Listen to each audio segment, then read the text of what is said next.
Our second selection sees Birmingham playing host to Newcastle, and Birmingham, they reached this round of the Cup by beating League One Lincoln in their last match. The Blues got off to a hot start, with Yokohama scoring in the first minute of the match before Lyndon Dykes scored one of the goals of the round to make it 2-0. The Scot chested down the long ball forwards, playing it over the defender and then lifting the ball over the goalkeeper from about 25 yards in what was probably one of the goals of the round, if not the tournament this season.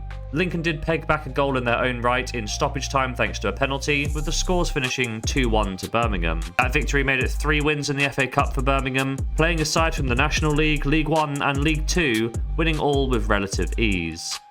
This match against Newcastle will be the biggest challenge they've faced this season to date. Speaking of Newcastle, the Toon beat Bromley in their third round matchup. Despite the National League side opening the scores after just 8 minutes, the result was never really in doubt as Newcastle piled on a lot of pressure on Bromley in the game, and they eventually broke. Goals from Miley, Gordon and Ossola made it 3-1 to the Magpies. This was their only win of the FA Cup due to Newcastle entering in the last round, but they will be optimistic of picking up a good result here on the road. When we look at the head-to-head record, the last match between these sides came almost 8 years ago now. Newcastle spent 1 year in the Championship in the 2016-17 season, and this was a season where these sides actually faced off 4 times.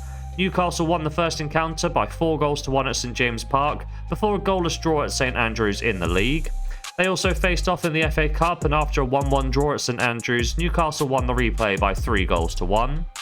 My prediction for today's game is that both sides are going well in their respective leagues, Birmingham looking for an immediate return to the Championship, whereas Newcastle are eyeing up Champions League football once again.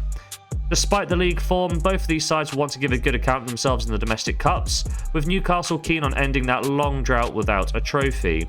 To that end, I think they will rotate against the League One side, but they'll be strong enough to pick up the win. Newcastle to win for a half stake here in bet number 2.